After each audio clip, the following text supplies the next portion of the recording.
Hi friends, మరో ఇన్ఫర్మేషన్తో మీ ముందుకు రావడం జరిగింది. మన ఛానల్ ఎవరైతే చూస్తున్నారో ఖచ్చితంగా మన వీడియోలు నచ్చితే ఖచ్చితంగా లైక్ చేయండి, షేర్ చేయండి, సబ్స్క్రైబ్ చేయండి. కూటమి భారీ బహిరంగ సభ, అలాగే వైఎస్ఆర్ కాంగ్రెస్ పార్టీ భారీ నిరసన కార్యక్రమాలు చేయటం జరిగింది. ఏదైతే రాష్ట్ర వ్యాప్తంగా మరి నిన్న వైఎస్ఆర్ కాంగ్రెస్ పార్టీ 175 నియోజకవర్గాల్లో మరి బాగా హోరెత్తించే విధంగా అయితే నిరసన కార్యక్రమాలు అయితే చేయడం జరిగింది. అలాగే కూటమి కూడా తిరుపతిలో భారీ బహిరంగ సభనైతే దాదాపు 1,00,000కు పైగా మందితో అక్కడ కార్యకర్తలను భారీ జనసందోహం మధ్యలో మరి కూటమి కార్యకర్తల ఆనందోత్సవాల మధ్యలో 2 ఏళ్ల ప్రభుత్వ పాలన పూర్తి చేసుకున్న క్రమంలో ఏదైతే కూటమి ప్రభుత్వం ఇచ్చిన హామీలను నెరవేర్చామని, మేము 100% నెరవేర్చామని ప్రకటించి అలాగే వారు 2 సంవత్సరాలు జరిగిన నేపథ్యంలో వారైతే భారీ బహిరంగ సభనైతే తిరుపతిలో మరి నిర్వహించడం జరిగింది. ఏదైతే మరి వైఎస్ఆర్ కాంగ్రెస్ పార్టీ భారీ నిరసనలు, అలాగే కూటమి భారీ బహిరంగ సభ, ఈ రెండింటిలో ఏది సక్సెస్ అయింది, అసలు మరి ఇంటెలిజెన్స్ వర్గాలు మరి ప్రభుత్వానికి ఏమి రిపోర్ట్ ఇచ్చాయో ఈ వీడియోలో తెలుసుకుందాం.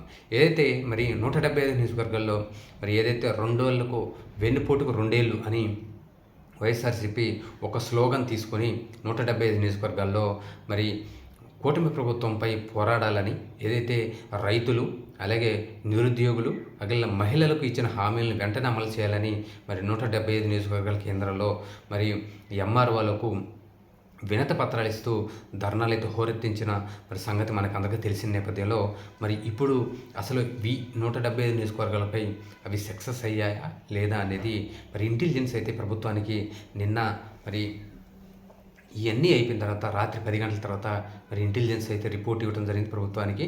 ఖచ్చితంగా ఏదైతే వైఎస్ఆర్ కాంగ్రెస్ పార్టీ నిన్న తలపెట్టిన ధర్నాలు 175 నియోజకవర్గాల్లో మరి దాదాపు 50% అంటే దాదాపు కొంతవరకు మరి సక్సెస్ అయ్యాయని వైసీపీ శ్రేణులు, ఏదైతే ఇప్పటి వరకు ఉన్న డీయాక్టివ్ మోడ్లో ఉన్న నాయకులు, కార్యకర్తలు, అభిమానులు మొత్తం మరి ఇక్కడికి రావడం జరిగిందని, ఏదైతే రోడ్ల మీదకి వచ్చి కూటమి ప్రభుత్వానికి వ్యతిరేకంగా గలం విప్పారని మరి అక్కడ వారికి రిపోర్ట్ ఇవ్వడం జరిగింది.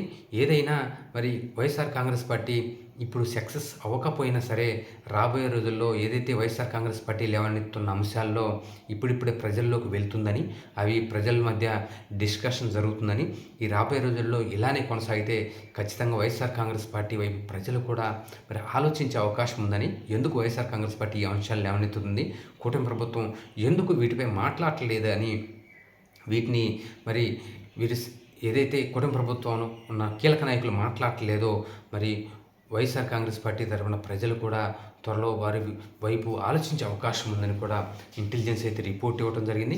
మొత్తానికి వైసీపీ ఇప్పటికిప్పుడు మరి ఈ ఫస్ట్ టైం సక్సెస్ఫుల్ కాకపోయినా సరే రాబోయే రోజుల్లో దాన్ని నిర్వహించేందుకు ప్రభుత్వం సమాయత్తం అవ్వాలని, ఖచ్చితంగా మరి ప్రభుత్వం నుంచి గట్టిగా కౌంటర్లు కూడా ఇవ్వాలని మరి ఇంటెలిజెన్స్ అయితే కూటమి ప్రభుత్వానికి రిపోర్ట్ ఇచ్చినట్టు సమాచారం.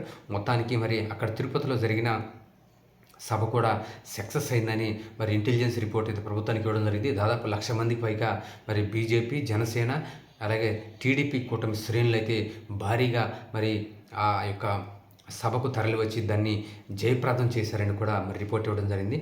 మొత్తానికి అక్కడ రాయలసీమలోని అన్ని జిల్లాల నుంచి భారీగా తరలివచ్చారని కూడా రిపోర్ట్ ఇవ్వడం జరిగింది.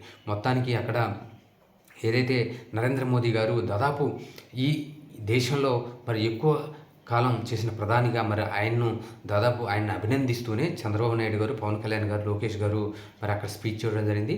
రాబోయే రోజుల్లో మరి కూటమి ప్రభుత్వం వైఎస్ఆర్సీపీపై ఎటువంటి ఉక్కుపాదం మోపుతుంది, అలాగే రాబోయే రోజుల్లో ఖచ్చితంగా వైఎస్ఆర్సీపీ ఎటువంటి పోరాటాలు చేస్తుందని చూడాల్సిన అవసరం ఉంది. మొత్తానికి ఈ 2 సభలు కూడా సక్సెస్ అయినట్లు మనకు తెలుస్తుంది. Thank you.